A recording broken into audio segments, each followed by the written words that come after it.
Hi, I'm Shashank Bhargava, and you're listening to Three Things, the Indian Express news show. In this episode, we talk about why the World Health Organization has recommended people to not use artificial sweeteners. We also talk about why a delayed monsoon is not necessarily a reason for concern. But first, we talk about the infamous 1980 Moradabad violence. On the 13th of August 1980, violent clashes had broken out between the police and a crowd of people who had gathered for Eid prayers in Uttar Pradesh's Moradabad. Over the next few weeks, hundreds of people died in what quickly became one of UP's worst instances of communal violence. And after this happened, a one-man commission was formed to probe the incident. This comprised of Justice MP Saxena of the Allahabad High Court. His report was submitted in 1983 to the then Congress government, though it was never made public.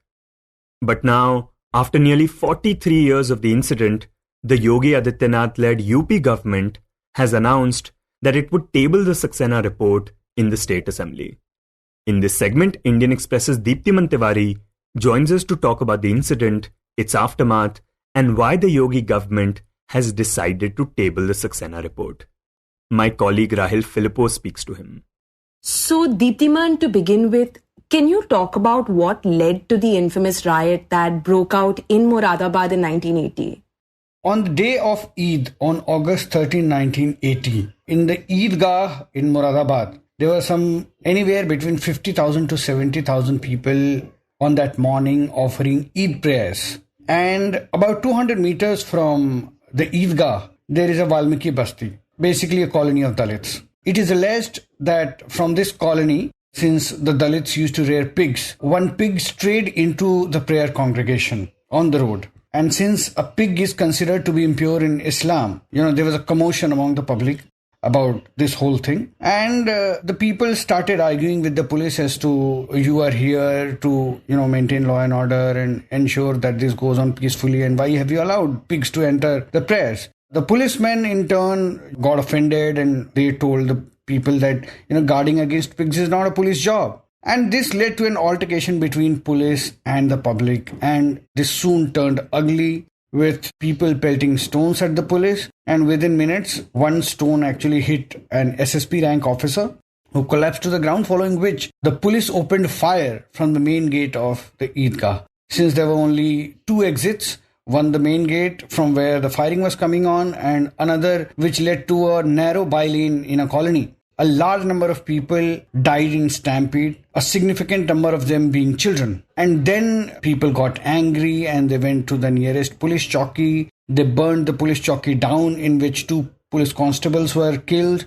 And then there was an alleged police reprisal where police pulled out people from their homes and shot them dead, is what eyewitnesses say. And several people are still said to be missing. Right. And do we have a count of just how many people died during these riots?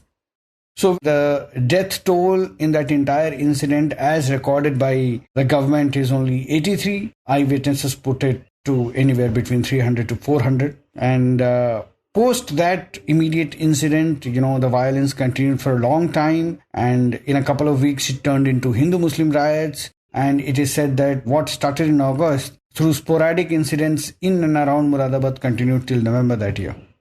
Right. And Deeptiman, right after these riots broke out, what were the steps taken by the then government to probe the incident? Were they able to ascertain why it happened in the first place? First, multiple FIRs were registered in the case, but people say that nothing much came out of them. There was a one-member commission set up by the government of that time, which was a Congress government, to investigate the entire incident and prepare a report and submit to the government. This commission was headed by then Allahabad High Court Judge MP Saxena. It submitted its report with the government in November 1983. However, this report was never made public. It was never tabled in the assembly. What we know of about the findings of the report is that it squarely blamed Muslims for the violence.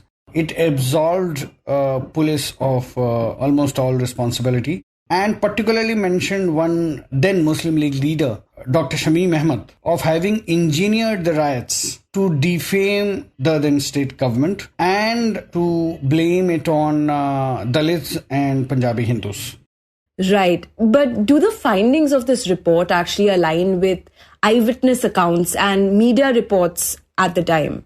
Actually, eyewitness accounts and even media reports of that time, and even from somebody as Mr. M.J. Akbar, who was until recently a minister in the Modi government and a BJP MP in the Rajya Sabha, in his reports of that time when he was the editor of the Sunday Weekly, he has recounted that incident as this was a genocide of Muslims committed by a communalized police force. And even in his book, Riot After Riot, he has written about this Moradabad violence and said that this was not a Hindu-Muslim riot. This was police particularly targeting Muslims. And then to shift the blame, a week or so later, it was turned into a Hindu-Muslim riot. This is what he's written in his reports for the Sunday and in his book. Now, eyewitnesses almost align with this kind of an observation. In fact, when the firing started, they actually ran to Hindu homes and several Hindus gave them shelter. And they stayed with the Hindus for several days because they were fearing police reprisals. And they say that there was never a Hindu-Muslim riot. It was only after a week or a couple of weeks that they started hearing of clashes between Hindus and Muslims. So it never started as a Hindu-Muslim riot. And they say that almost all the violence was between Muslims and the police. In fact, most of these incidents were not even recorded on paper. And there are still scores of people in Moradabad whose kith and kin are missing. And so that has never been recorded in police records, and that is why the death toll is said to be only 83. But because there are so many people missing, and they've been missing for 43 years, so naturally they're presumed dead. Right. And like you mentioned, the Saxena report, which mainly blamed the Muslim community, was never made public. But now the Yogi government in UP has said that it wants to table the report in the State Assembly. Why now after all these years? Well, the UP government is saying that previous governments have not tabled this in the assembly or not made it public because it is not palatable to their politics, and so they have not tabled it, and they are going to table it and make it public so that people who have suffered in that violence get a sense of closure. Right. And how do the locals feel about the UP government's decision about tabling this report in the assembly? Actually, most of the people have actually moved on. Even though they have not got justice, they have reconciled to the fact that, so much time has lapsed and there is no hope for justice anymore. So they believe that all of this is being done for political reasons because the report is eventually going to blame Muslims. In fact, the Muslim League leader who the report blames is also dead. So most people say that no legal recourse is possible because most of the people involved are dead. If there are any policemen who have been accused of anything, they also must be dead by now. It's been 43 years. So when there is no legal recourse possible, no justice possible, what is the point of stoking this fire once again? And they fear that this might create some sort of a communal tension in Moradabad once again, which they do not want. We also spoke to the Imam of the Eidgah who said that there was no point of this. Hindus and Muslims are living peacefully, and he requested that they should be let to live peacefully at this moment because there was no point digging old graves.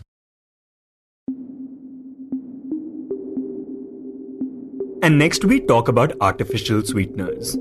On Monday, the World Health Organization made a recommendation against using artificial sweeteners to lose weight and to prevent lifestyle diseases such as diabetes. This recommendation was based on over 280 studies in which such sweeteners were linked to an increased risk of type 2 diabetes, cardiovascular diseases, and mortality in the long run. To know more about this, Indian Express's Anonna Dutt joins us. Anonna, let's begin by talking about what exactly are artificial sweeteners. How do we define them?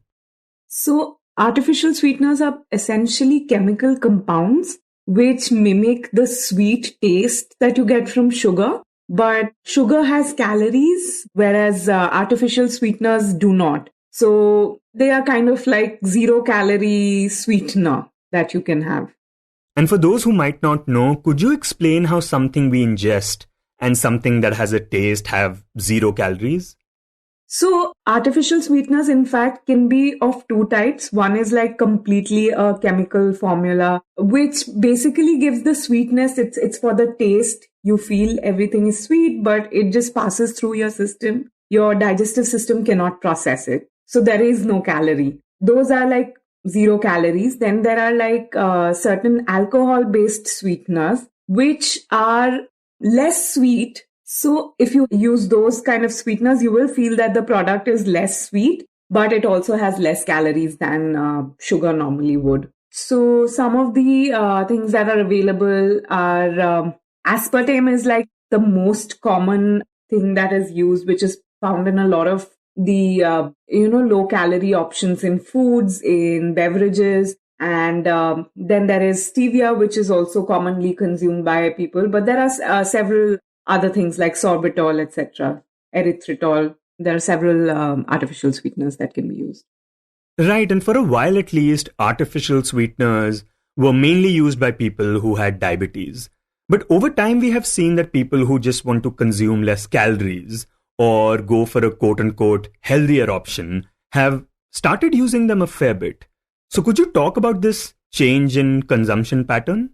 I mean, that's why artificial sweeteners were developed to sort of create a low-calorie alternative for people with diabetes so that they could have sweet, but you don't get the calorie problem with that.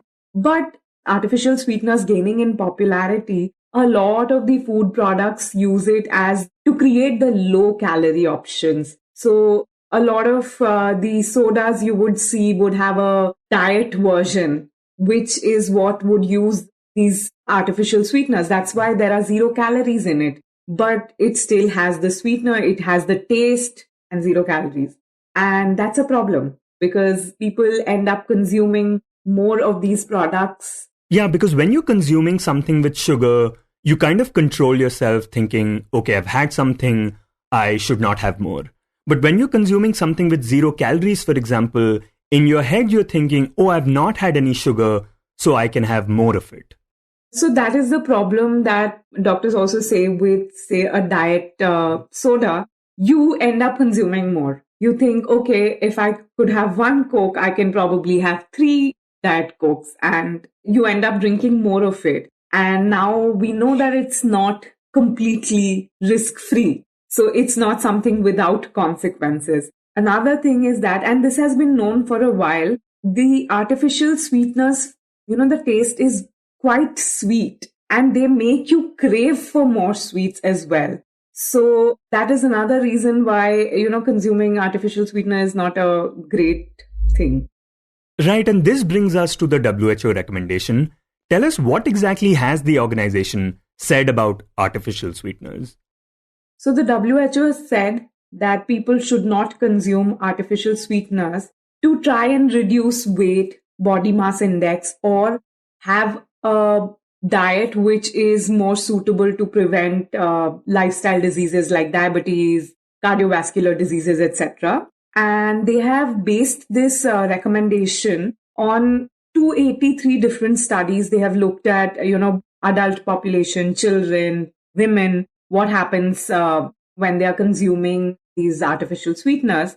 And what they found is that in the short term, yes, it led to weight loss and a lower BMI. But that was mostly because people were already consuming sugars and they replaced it with a low-calorie version of sugar. So it went down. But then these studies also linked the artificial sweeteners with increase in BMI in the long run, increase in the risk of type 2 diabetes, increase in the risk of cardiovascular diseases and cancers. Exactly what people are trying to prevent. So there's no benefit of consuming these things in the long run. And the short-term, loss in weight, it doesn't offset any of the risks. And what is the reason that the WHO has made this recommendation only for healthy people, as in people without diabetes? What is the reason behind that? So here we've had a divided opinion so far, with some doctors saying that, diabetics do have higher risk of, say, a heart attack or a stroke than the general population. So if the artificial sweeteners are in fact linked to higher incidences or like higher risk of these diseases, then shouldn't diabetics also stop consuming the artificial sweeteners? Whereas people on the other side say it does give the benefit of consuming fewer calories to the diabetics who should anyway be restricting their sweet intake, whether it's from sugars or from artificial sweeteners. They shouldn't be consuming too much of it. So once in a while, in moderation, consuming artificial sweetener, they think should be more beneficial than consuming sugars. And, like having 1 or 2 pellets of these normally available artificial sweeteners, if you have that with tea or coffee, 1 or 2 a day, some people think that's okay. Okay, so for people who are listening to this segment and who might be consuming artificial sweeteners on a regular or a semi-regular basis, what should they take away from this? Should they just stop having artificial sweeteners? So, of course, if you're having diet soda, replacing it with like a full sugar version doesn't help, of course. But in general population level, we have to cut down the level of sweets, things that we are consuming. And we've known this for a while that, the more sweet you have obesity, which leads to insulin resistance, which leads to diabetes. So there's a need to cut down on sugars, but replacing it with artificial sweetener is not the way to go. What you have to do, and what WHO has also said, that from an early age, you should reduce sweet things in the diet. Your diet should be such that it shouldn't have sweet things. And when you're craving sweet things, then you can have the sweeter fruits instead of, having a cake or whatever, like a dessert.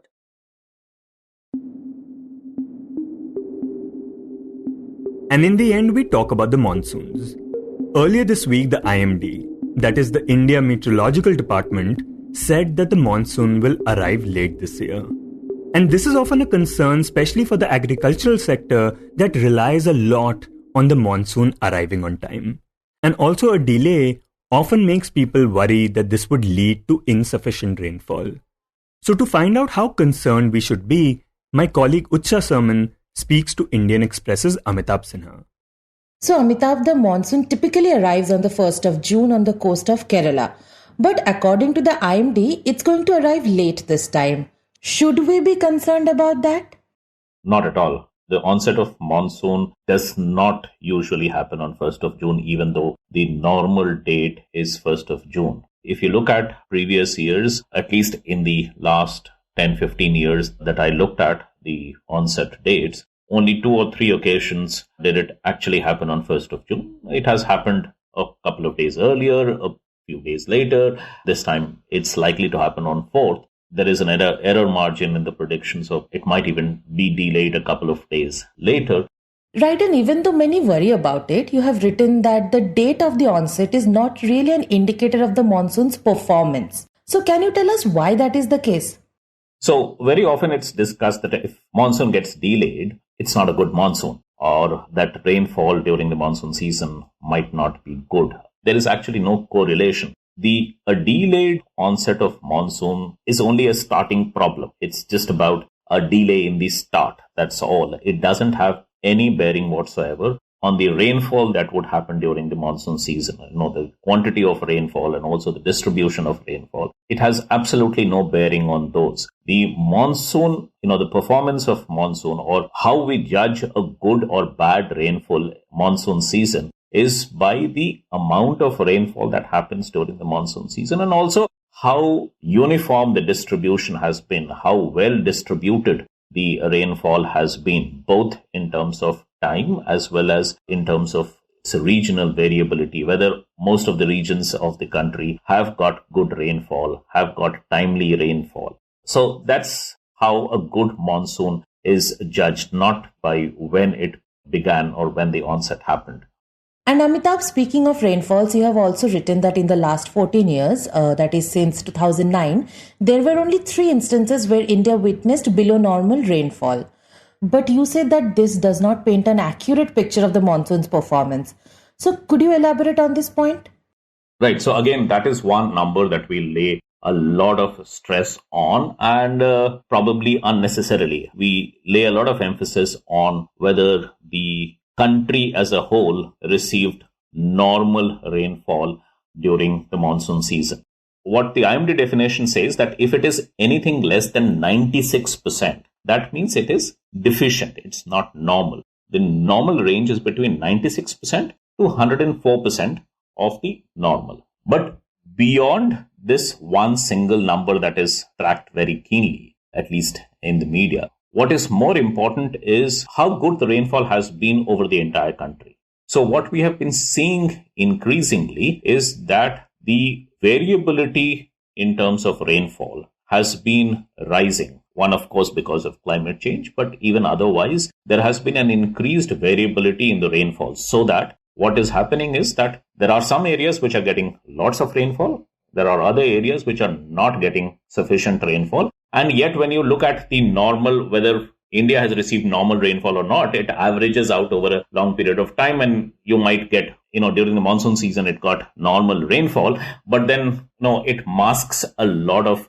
regional variations. So as you said, during the last 14 years, on only 3 occasions, India did not get a normal rainfall or below normal rainfall. But if you look at the regional variation, then during those same 14 years, the northeastern part of the country, they got below normal rainfall for 9 out of those 14 years. Also, the other thing that I did not mention is the variations in time. A lot of rains is happening on very few days. So it's not that during this 4-month period, the entire 4-month period is wet. It is not. It never was. But there are a few rainy days and then you have dry spells in between. What is happening is that these rainy days are becoming fewer and fewer and the dry spells are getting longer and longer. What that means is that you have very concentrated rainfall happening within a few days. And that is the reason why we see these events of extreme rainfalls happening. Increasingly, every year we have those events,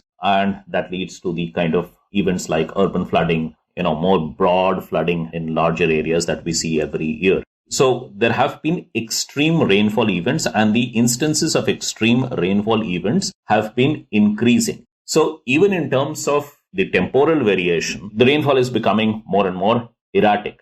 Right. So basically what you're saying is that we need to look at different regions of India and how much rainfall each of them have got and for how long to get a better sense of the monsoon's performance. Yeah. That one number, when we say India has had normal rainfall this season or the previous season, that does not convey the entire picture. It's worthwhile to look at the regional distribution of rainfall and also how the rainfall happened in time as well. Because if it doesn't happen at the right time, most of the rainfall doesn't, say, supposing June or July are completely dry and then we get huge amount of rainfall in August and September, as has happened a couple of years ago. Even while the total number of rainfall is probably the same, the benefits of that rainfall do not accrue fully because, it completely skips the sowing season and your agriculture gets completely affected, right? Your agriculture production goes down. Similarly, during August and September, if you get huge amount of rainfall, then you have instance of flooding at many places. So how that rainfall is happening, what is the regional distribution, what is the temporal distribution of rainfall, that decides how good or bad the rainfall has been, not just the overall number and certainly not the onset date of the monsoon over Kerala.